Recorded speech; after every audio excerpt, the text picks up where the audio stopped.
ನಮಸ್ತೆ ಮಿತ್ರರೇ, ಇವತ್ತು ಒಂದು ಸ್ಪೆಷಲ್ ಆದ ಕಡುಬು. ಅದು ರಾಗಿಯಿಂದ ಮಾಡಿದಂತಹದ್ದು. ಸ್ಟಫ್ಡ್ ವೆಜಿಟೇಬಲ್ ರಾಗಿ ಕಡುಬು ಬಹಳ ರುಚಿಕರವಾಗಿ ಬರ್ತದೆ. ಯಾರಿಗೆಲ್ಲ ರಾಗಿಯ ಮುದ್ದೆ ಇಷ್ಟ ಅಂಥವರು ಈ ಸುಲಭ ರೀತಿಯಲ್ಲಿ ಈ ಒಂದು ಕಡುಬನ್ನು ಮಾಡಬಹುದು. ಆರೋಗ್ಯಕ್ಕೆ ಬಹಳ ಉತ್ತಮವಾದುದು. ಅದರಲ್ಲಿ ಸ್ವಲ್ಪ ನಾನು ಸ್ಟಫಿಂಗ್ ಕೊಡುವಾಗ ಬೆಣ್ಣೆಯನ್ನು ಯೂಸ್ ಮಾಡಿದ್ದೇನೆ. ನೀವು ಸಹ ಬೆಣ್ಣೆ ಯೂಸ್ ಮಾಡಿದರೆ ಬಹಳ ಟೇಸ್ಟಿಯಾಗಿ ಬರ್ತದೆ.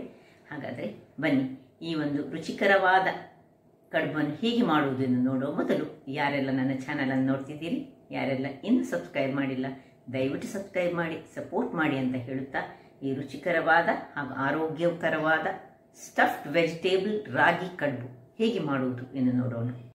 ಮಿತ್ರರೇ, ಇವತ್ತು ರಾಗಿಯ ವೆಜಿಟೇಬಲ್ ಸ್ಟಫ್ಡ್ ಕಡುಬು ಮಾಡೋಣ. ಬಹಳ ಟೇಸ್ಟಿಯಾಗಿ ಬರ್ತದೆ ಮತ್ತು ಆರೋಗ್ಯಕ್ಕೆ ಸಹ ಉತ್ತಮ. ಒಂದು ಬೌಲ್ನಷ್ಟು ರಾಗಿ ಅಂದರೆ 100 ಗ್ರಾಮ್ಸ್ನಷ್ಟು ರಾಗಿಯ ಪುಡಿ ಮತ್ತು 2 ಚಮಚದಷ್ಟು ಅಕ್ಕಿಯ ಹುಡಿ, ಸ್ವಲ್ಪ ಬಟರ್, ಇಷ್ಟು ಬೇಡ, ಒಂದು ಚಮಚದಷ್ಟು ಬಟರ್ ಸಾಕು, ಮತ್ತು ಒಂದು ಸಣ್ಣ ತುಂಡು ಕ್ಯಾಬೇಜ್. ಇದನ್ನು ಈಗ ಸಣ್ಣದಾಗಿ, ಎಷ್ಟು ಸಣ್ಣದಾಗಿ ಹೆಚ್ಚಿಕೊಳ್ಳಿಕ್ಕೆ ಅಷ್ಟು ಸಣ್ಣದಾಗಿ ಹೆಚ್ಚಿಕೊಳ್ಬೇಕು. ಒಂದು ಕಾಯಿ ಮೆಣಸು, ಸ್ವಲ್ಪ ಈ ಜಿಂಜರ್ ಗಾರ್ಲಿಕ್ ಪೇಸ್ಟ್, ಇಲ್ಲದಿದ್ದರೆ ಜಿಂಜರನ್ನು ಸಣ್ಣದಾಗಿ ಗುದ್ದಿಕೊಂಡು ಮಾಡಿದರೆ ಸಹ ಸಣ್ಣದಾಗಿ ಹೆಚ್ಚಿದ್ರೆ ಸಾಕ್ತದೆ. ಸ್ವಲ್ಪ ಈ ಒಂದು ಕೊತ್ತಂಬರಿಯ ಸೊಪ್ಪು. ಈಗ ಮೊದಲಿಗೆ ನಾವು ಇದರದ್ದು ಬ್ಯಾಟರನ್ನು ರೆಡಿ ಮಾಡಿಕೊಳ್ಳೋಣ. ವೀಕ್ಷಕರೇ, ಇಲ್ಲಿ ನೋಡಿ ಸ್ವಲ್ಪ ನೀರು ಬಿಸಿ ಆಗಲಿಕ್ಕೆ ಇಟ್ಟಿದ್ದೇನೆ. ಇಲ್ಲಿ ಒಂದು ಪಾತ್ರೆಯನ್ನು ತೆಗೆದುಕೊಂಡು ಅದಕ್ಕೆ ಸ್ವಲ್ಪ ರುಚಿಗೆ ತಕ್ಕಷ್ಟು ಉಪ್ಪನ್ನು ಹಾಕೊಳ್ಳೋಣ. ಇನ್ನು ಈ ರಾಗಿಯ ಪುಡಿ ಹಾಕೊಳ್ತಿದ್ದೇನೆ. ಇನ್ನು 2 ಚಮಚಗಳಷ್ಟು, ಅಥವಾ ಇದೊಂದು ಸ್ವಲ್ಪ ಹೆಚ್ಚು ಸಹ ಹಾಕೊಳ್ಬೋದು, ನೀವು ಒಂದು 2-3 ಚಮಚ ಸಹ ಹಾಕೊಳ್ಬೋದು. ಅಕ್ಕಿಯ ಹುಡಿ ಎಲ್ಲವನ್ನು ಒಳ್ಳೆ ಉಪ್ಪಿನೊಟ್ಟಿಗೆ ಮಿಕ್ಸ್ ಮಾಡ್ಕೊಳ್ಳೋಣ. ಇನ್ನು ಸ್ವಲ್ಪ ಬಿಸಿ ನೀರನ್ನು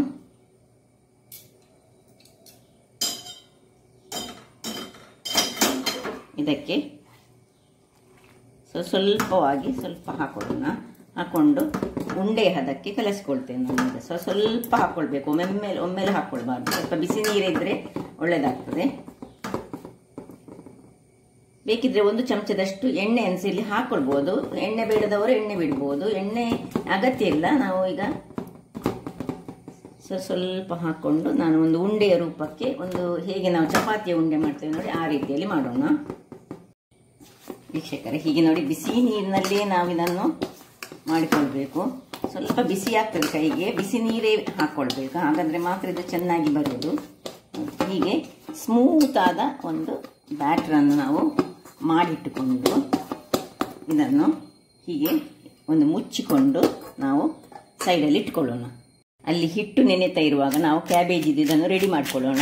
ನಮಗೆ ಕ್ಯಾಬೇಜ್, ನಿಮ್ಗೆ ಯಾವ ವೆಜಿಟೇಬಲ್ಸ್ ಹಾಕ್ಬೋದು, ಬಟ್ ಸಣ್ಣದಾಗಿ ಹಾಕಿದರೆ ಬಹಳ ಒಳ್ಳೆಯದು. ನಾವು ಸಣ್ಣದಾಗಿ, ಅಷ್ಟು ಸಣ್ಣದು ನಮಗೆ ಚೂರಿಯಲ್ಲಿ ಮಾಡಲಿಕ್ಕೆ ಆಗೋದಿಲ್ಲ. ಅದಕ್ಕೆ ನಾನೀಗ ನಾವು ಮಿಕ್ಸಿ ಜಾರ್ನಲ್ಲಿ ಹಾಕ್ಕೊಂಡು ಮಾಡಬೇಕು. ಮಿಕ್ಸಿಯಲ್ಲಿ ಹಾಕಿದರೆ ಏನಾಗ್ತದೆ ಹೇಳಿದರೆ ಸ್ವಲ್ಪ ಅದು ನೀರು ಬಿಡ್ತದೆ.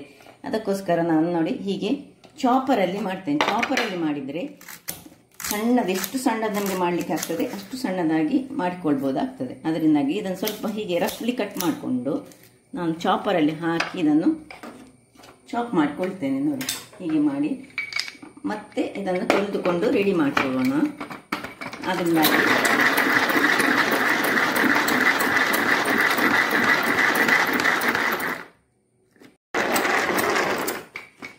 ಇಲ್ಲಿ ನೋಡಿ ವೀಕ್ಷಕರೇ, ಎಷ್ಟು ಚೆನ್ನಾಗಿ ಈ ಚಾಪರಲ್ಲಿ ಮಾಡಿದರೆ ಇದು ಚೆನ್ನಾಗಿ ಬರುತ್ತೆ. ಬೇಕಿದ್ರೆ ನೀರುಳ್ಳಿ ಸಹ ಯೂಸ್ ಮಾಡ್ಕೊಳ್ಬೋದು. ಯಾವುದು ಬೇಕು ನಿಮಗೆ ಅಂಥ ವೆಜಿಟೇಬಲ್ಸ್ಗಳನ್ನು ಯೂಸ್ ಮಾಡ್ಕೊಳ್ಬೋದು. ನೋಡಿ ಎಷ್ಟು ಚೆನ್ನಾಗಿ ಬಂತು. ಇದನ್ನೀಗ ಚೆನ್ನಾಗಿ ಕ್ಲೀನ್ ಮಾಡಿ ತೊಳೆದುಕೊಂಡು ರೆಡಿ ಮಾಡಿಕೊಳ್ತೇನೆ. ವೀಕ್ಷಕರೇ, ಇಲ್ಲಿ ನೋಡಿ ಇದನ್ನು ಸಹ ಕ್ಲೀನ್ ಮಾಡಿ ಇಟ್ಟುಕೊಂಡೆ. ನೀರಿನಲ್ಲಿ ಹಾಕಿ ಸ್ವಲ್ಪ ಸಹ ನೀರಿಲ್ಲದಾಗೆ, ಪಸೆ ಇಲ್ಲದಾಗೆ ಮಾಡಿಕೊಂಡೆ, ಕ್ಲೀನ್ ಮಾಡಿ. ಇಲ್ಲಿಗ ಕೊತ್ತಂಬರಿ ಸೊಪ್ಪು ಕಟ್ ಮಾಡಿ ಇಟ್ಕೊಂಡೆ, ಕಾಯಿ ಮೆಣಸು. ಇಲ್ಲೀಗ ನಾವು ಗ್ಯಾಸನ್ನು ಉರಿಸಿಕೊಂಡು ಒಂದು ಪಾತ್ರೆಯನ್ನು ಬಿಸಿ ಮಾಡಿಕೊಳ್ಳೋಣ. ಇಲ್ಲಿ ಬಣಾಲೆ ಬಿಸಿ ಆಗುವಾಗ ಒಂದು ಚಮಚದಷ್ಟು ಬೆಣ್ಣೆ ಅಥವಾ ಎಣ್ಣೆ ಸಹ ಹಾಕೊಳ್ಬೋದು. ಸಣ್ಣ ಉರಿ ಮಾಡಿಕೊಂಡು ಹಾಕೊಳ್ಳೋಣ. ಅದಕ್ಕೆ ಈ ಕೊತ್ತಂಬರಿ ಸೊಪ್ಪು ಮತ್ತು ಈ 1 ಚಮಚದಷ್ಟು ಜಿಂಜರ್ ಗಾರ್ಲಿಕ್ ಪೇಸ್ಟ್ ಹಾಕೊಳ್ಳೋಣ. ಇನ್ನು ಕಾಯಿ ಮೆಣಸು ಬೇಕಿದ್ದರೆ ಮಾತ್ರ ಹಾಕೊಳ್ಳಿ, ಅಥವಾ ನೀವು ಈ ಚಿಲ್ಲಿ ಪೌಡರ್ ಹಾಕೊಳ್ಬೋದು. ಆದರೆ ಬೆಣ್ಣೆ ಒಟ್ಟಿಗೆ ಸ್ವಲ್ಪ ಇದು ಮಿಕ್ಸ್ ಆಗುವಾಗ ಚೆನ್ನಾಗಿ ಬರ್ತದೆ. ನಾನು ಮತ್ತೆ 1 ಚಮಚದಷ್ಟು ಈ ಗರಂ ಮಸಾಲೆ ಪುಡಿ ಅಥವಾ ನಿಮ್ಮ ಹತ್ರ ಚಿಕನ್ ಮಸಾಲೆ ಪುಡಿ ಇದ್ದರೆ ಅದು ಸಹ ಹಾಕೋಬಹುದು. ಸಣ್ಣ ಚಮಚದಲ್ಲಿ 1 ಟೀ ಸ್ಪೂನ್, ತುಂಬ ಬೇಡ, ಹಾಕೊಂಡು ನೋಡಿ ಇಲ್ಲಿ ಇದನ್ನು ನೀರು ಹಾಕೊಳ್ಳಿಕ್ಕೆ ಏನಿಲ್ಲ. ಇದರಲ್ಲಿ ಈ ಬೆಣ್ಣೆಯಲ್ಲಿ ಇದು ಸ್ವಲ್ಪ ಬೆಂದುಕೊಳ್ಬೇಕು. ಇನ್ನು ಸ್ವಲ್ಪ ಇದನ್ನು ಮಿಕ್ಸ್ ಮಾಡಿದ ಮೇಲೆ ಉಪ್ಪು, ರುಚಿಗೆ ತಕ್ಕಷ್ಟು, ತುಂಬ ಉಪ್ಪು ಹಾಕ್ಲಿಕ್ಕೆ ಹೋಗಬೇಡಿ, ಸ್ವಲ್ಪ ಉಪ್ಪು ಮತ್ತು ಸ್ವಲ್ಪ ತೆಂಗಿನ ತುರಿ, ಇದು ಸಹ ಆಪ್ಷನಲ್, ಬೇಕಿದ್ರೆ ಮಾತ್ರ ಹಾಕೊಳ್ಬೋದು. ಸ್ವಲ್ಪ ತೆಂಗಿನ ತುರಿ ಇಷ್ಟನ್ನು ಹಾಕೊಂಡು ಏನು ನೀರಿಲ್ಲದೆ ಸ್ವಲ್ಪ ಸಿಮ್ಮಲ್ಲಿ ಇದನ್ನೀಗ ನಾವು ಬೇಯಿಸ್ಕೊಳ್ಬೇಕು. ನೀರು ಬೇಡ, ಸ್ವಲ್ಪ ಅಂದರೆ ಇದರದ್ದು ಹಸಿ ವಾಸನೆ ಹೋಗುವವರೆಗೆ ಇದನ್ನು ಸ್ವಲ್ಪ ನಾವು ಹೀಗೆ ಫ್ರೈ ಮಾಡಿಕೊಳ್ಬೇಕು. ವೀಕ್ಷಕರೇ, ಇಲ್ಲಿ ನೋಡಿ ಈಗ ತೆಂಗಿನ ತುರಿ ಎಲ್ಲ ಮಿಕ್ಸ್ ಆಗಿದೆ. ಬೇಕಿದ್ರೆ ಇಲ್ಲಿ ನೀವು ಚೂರು ಒಂದು ಪಿಂಚ್ ಆಫ್ ಸಕ್ಕರೆ ಬೇಕಿದ್ರೆ ಹಾಕೊಳ್ಬೋದು. ನೋಡಿ ಈಗ ನೀರಿನ ಪಸೆ ಏನಿಲ್ಲ, ಪಸೆ ಬೇಡ ನಮಗೆ ನೀರಿದ್ದು. ಈಗ ಇದನ್ನು ಆಫ್ ಮಾಡ್ಕೊಳ್ಳೋಣ. ಇಲ್ಲಿ ನೀವು ಬೇಕಿದ್ರೆ ನೀರುಳ್ಳಿ ಅನ್ಸು ಸಣ್ಣ ಚಾಪ್ ಮಾಡಿಟ್ಕೊಂಡು ಹಾಕ್ಬೋದು, ಗ್ರೀನ್ ಪೀಸ್ ಹಾಕ್ಬೋದು, ಯಾವುದೇ ವೆಜಿಟೇಬಲ್ಸ್ ಅನ್ನು ಯೂಸ್ ಮಾಡ್ಬೋದು. ಇದನ್ನೀಗ ನಾನು ಆಫ್ ಮಾಡಿಕೊಂಡು ನೋಡಿ ಹಸಿ ವಾಸನೆ ಸಹ ಹೋಯಿತು, ನೀರಿನ ಪಸೆ ಸಹ ಹೋಯಿತು. ಏನು ನೀರಿನ ಪಸೆ ಬೇಡ ನಮಗೀಗ, ಅದರಿಂದಾಗಿ ಇದನ್ನೀಗ ಸ್ವಲ್ಪ ತಣ್ಣಗಾಗಲಿಕ್ಕೆ ಬಿಡೋಣ ಆಫ್ ಮಾಡಿಕೊಂಡು. ಇದಿಲ್ಲಿ ತಣ್ಣಗಾಗ್ತಾ ಇರುವಾಗ ಇಲ್ಲಿ ನಾವು ಇದರಿಂದ ಉಂಡೆಯನ್ನು ರೆಡಿ ಮಾಡಿಕೊಳ್ಳೋಣ. ನೋಡಿ ಎಷ್ಟು ಸ್ಮೂತ್ ಆಗಿ ಉಂಟು. ನೋಡಿ ನಾನು ಹೇಳ್ತೇನೆ, ಸ್ವಲ್ಪ ತಣ್ಣಗಾಗಿ, ಇದು ತಣ್ಣಗಾದ ಮೇಲೆ ಉಂಡೆಯನ್ನು ರೆಡಿ ಮಾಡೋದು. ಇಷ್ಟಿಷ್ಟು ದೊಡ್ಡದಾದ ಉಂಡೆಗಳನ್ನು ನಾವು ಮಾಡಿಕೊಂಡು ರೆಡಿ ಮಾಡಿಕೊಳ್ಳೋಣ. ನಾವು ಮಾಡಿಟ್ಟುಕೊಂಡಂತಹ ವೆಜಿಟೇಬಲ್ಸ್ನ ಮಿಕ್ಸ್ಚರ್ ಉಂಟಲ್ಲ, ಅದನ್ನು ಸ್ವಲ್ಪ ಸರಿ ತಣ್ಣಗಾದ ಮೇಲೆ ಇದಕ್ಕೆ ಯೂಸ್ ಮಾಡಿಕೊಳ್ಳಿಕ್ಕೆ. ಸೊ ಈಗ ಎಲ್ಲ ಉಂಡೆಗಳಾಗಿ ಮಾಡಿಟ್ಕೊಳ್ತೇನೆ ನಾನು. ಎಲ್ಲ ಉಂಡೆಗಳನ್ನು, ಕಡುಬುಗಳನ್ನು ರೆಡಿ ಮಾಡಿ ಇಟ್ಟುಕೊಂಡೆ. ಈಗ ಇಲ್ಲಿ ಸ್ಟೀಮರನ್ನು ನಾನು ಆನ್ ಮಾಡಿ ಇಟ್ಟುಕೊಳ್ತೇನೆ. ಸ್ಟೀಮರ್ನ ಒಳಗೆ ಒಂದು ನಾನು ಎಲೆಯನ್ನು ಸಹ ಹಾಕೊಂಡಿದ್ದೇನೆ. ಇದು ಬಿಸಿ ಆಗ್ತಾ ಇರುವಾಗ ಇಲ್ಲಿ ನೋಡಿ ಇದನ್ನು ನಾನು ಹೀಗೆ ಒಳ್ಳೆ ತಣ್ಣಗಾಗಲಿಕ್ಕೆ ಬಿಟ್ಟಿದ್ದೇನೆ. ಈಗ ಇಲ್ಲಿ ಒಂದೊಂದೇ ಉಂಡೆಗಳನ್ನು ನಾವು ಚೆನ್ನಾಗಿ ಹೀಗೆ ಕೈಯಲ್ಲೇ ಬೇಕಿದ್ರೆ ಕೈಗೆ ಸ್ವಲ್ಪ ಎಣ್ಣೆಯ ಅಥವಾ ನೀರ ತಾಗಿಸಿಕೊಂಡು ನಾವು ಮಾಡ್ಕೊಳ್ಬೋದು. ತುಂಬ ಸ್ಮೂತ್ ಆಗಿರ್ತದೆ ಮತ್ತು ಆರೋಗ್ಯಕ್ಕೆ ಸಹ ಬಹಳ ಒಳ್ಳೆಯದು. ನೋಡಿ ಸ್ವಲ್ಪ ಮೋಮೋಸ್ನ ಹಾಗೆ ಆಗ್ತದೆ. ಇದು ಸ್ವಲ್ಪ ಉಂಡೆ ಈ ಮಿಕ್ಸ್ಚರನ್ನು ಹಾಕ್ಕೊಂಡು ಇದನ್ನು ಒಳಗೆ ಹಾಕಿ ಇದನ್ನು ಹೀಗೆ ಉಂಡೆಗಳಾಗಿ ಮಾಡ್ಕೊಳ್ಳೋಣ. ಸೊ ವೆಜಿಟೇಬಲ್ನ ಕಡುಬು ಮಿಕ್ಸಿತ ತರಕಾರಿಯ ಮಿಶ್ರಿತ ಕಡುಬನ್ನು ರೆಡಿ ಮಾಡ್ಕೊಳ್ತಿದ್ದೇನೆ. ನೋಡಿ ಹೀಗೆ ಮಾಡಿ ಇದನ್ನು ಇದರೊಳಗೆ ಇಟ್ಕೊಳ್ಳೋಣ. ಇಲ್ಲಿ ನೋಡಿ ಒಂದಾಯಿತು. ಇದನ್ನು ಒಂದನ್ನು ನೋಡಿ ಇಲ್ಲಿ ಬಿಸಿ ಆಗ್ತಾ ಉಂಟು. ಬಿಸಿ ಆದ ಮೇಲೆ ಇಟ್ಕೊಳ್ಬೇಕು, ಒಂದೊಂದಾಗಿ ಇಟ್ಕೊಳ್ಳೋಣ ಹೀಗೆ. ಈಗ ಇನ್ನು ಉಳಿದದನ್ನು ಸಹ ಹಾಗೆ ಅದೇ ರೀತಿಯಲ್ಲಿ ನೋಡಿ ಚಟ್ನಿ ಮಾಡಿಕೊಳ್ಬೇಕು. ಚಟ್ನಿ ಮಾಡಿಕೊಂಡು ಸ್ವಲ್ಪ ಇದನ್ನು ಹಾಕ್ಕೊಂಡು ಇದರೊಳಗೆ ಮಿಕ್ಸ್ ಮಾಡಿಕೊಂಡು ರೌಂಡ್ ಮಾಡಿಕೊಳ್ಳೋದು.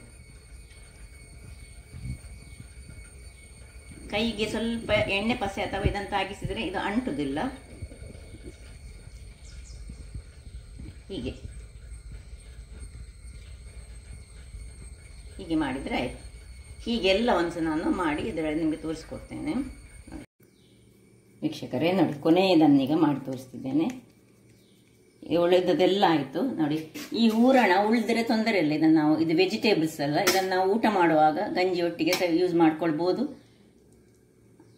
ಅಥವಾ ಹೀಗೆ ಖಾಲಿ ತಿನ್ನಲಿಕ್ಕೆ ಸಹ ಅದು ಬಹಳ ರುಚಿಕರವಾಗಿ ಬರ್ತದೆ. ನೋಡಿ ಹೀಗೆ ಮಿಕ್ಸ್ ಇದು ಮಾಡಿಕೊಂಡು ಕೈ ಮಾತ್ರ ನಾವು ಸ್ವಲ್ಪ ಚಂಡಿ ಮಾಡಿಕೊಂಡ್ರೆ ನಮಗೆ ಸ್ವಲ್ಪ ಒಳ್ಳೆಯದಾಗ್ತದೆ. ಮತ್ತು ಈ ಇದು ಅಂಟದ ಹಾಗೆ ನಾವು ಸ್ವಲ್ಪ ಅದಕ್ಕೆ ನಾವು ಅಕ್ಕಿ ಹುಡಿ ಹಾಕಿದ್ದೇವಲ್ಲ, ಹಾಗಾಗಿ ಚೆನ್ನಾಗಿ ಇದು ಉಂಡೆಯಾಗಿ ಬರ್ತದೆ ನೋಡಿ.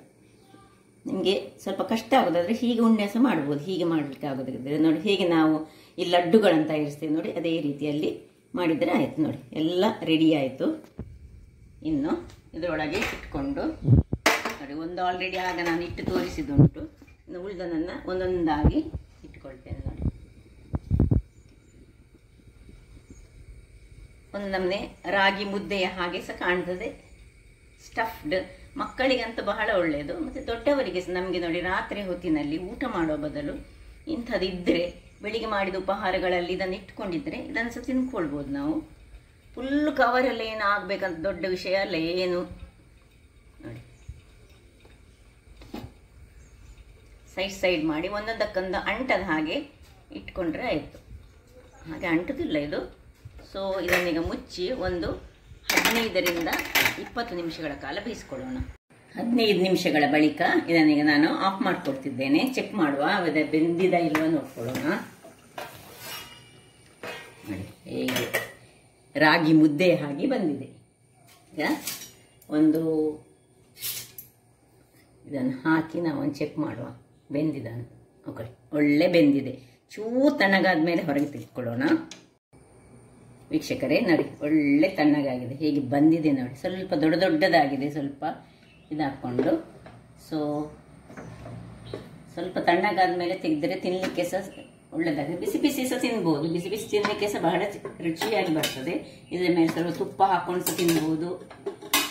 ಒಳಗೆ ಸ್ಟಫ್ ಆಗಿ ವೆಜಿಟೇಬಲ್ಸ್ ಉಂಟು, ಆರೋಗ್ಯಕ್ಕೆ ಉತ್ತಮವಾದುದು. ಸೊ ನೋಡಿದ್ರಲ್ಲ ವೀಕ್ಷಕರೇ. ಅಥವಾ ಈ ನೋಡಿ, ಸ್ವಲ್ಪ ನನ್ನ ಫೀಲಿಂಗ್ಸ್ ಉಳಿದಿದೆ, ಇದನ್ನು ಸಹ ಹೀಗೆ ಮಿಕ್ಸ್ ಮಾಡಿಕೊಂಡು ಹಾಗೆ ಸಹ ತಿನ್ಬೋದು. ಹೇಗೆ ಸಹ ನಡೀತದೆ, ಬಹಳ ರುಚಿಕರವಾಗಿ ಬರ್ತದೆ ನೋಡಿ. ಬೇಕಿದ್ರೆ ಒಂದನ್ನು ಓಪನ್ ಮಾಡಿ ತೋರಿಸ್ತೇನೆ ನೋಡಿ.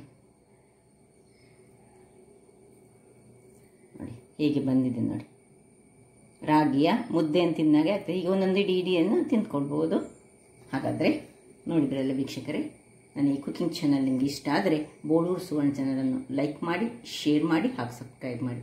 ಹಾಗೂ ನನ್ನ ಇನ್ಸ್ಟಾಗ್ರಾಮ್ ಪೇಜನ್ನು ಫಾಲೋ ಮಾಡಿ. ಧನ್ಯವಾದಗಳು.